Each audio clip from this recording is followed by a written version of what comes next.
Deze 200 kei wacht om op transport te gaan naar Rusland. De stallen van vee-exporteur Bless Dairies in Broek staan de laatste tijd haast net leeg. Wij hebben op dit moment hartstikke druk.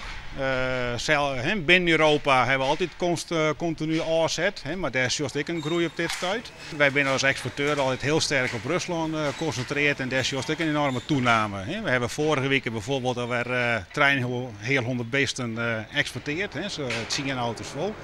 Het lukt vooral het laatste jaar weer bot aan. Van september 2009 tot september 2010 binnen dus aan 30.000 kei naar het buitenland exporteerd.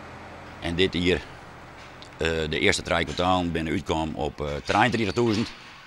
Dus waarschijnlijk komen we uit op 44.000 beesten vanuit Nederland exporteerd. Dat is een toename van meer dan 30%.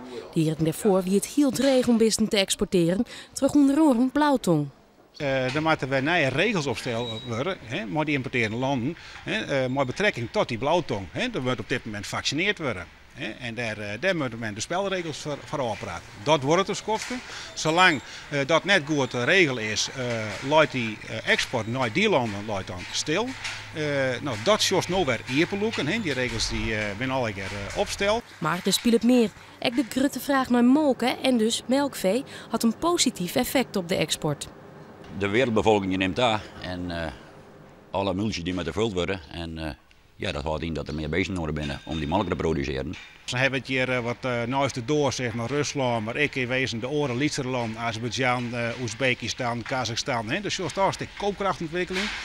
Consumenten die kunnen dan leveren toch makkelijker wat meer zeg maar, de luxere producten. Varske molken dus.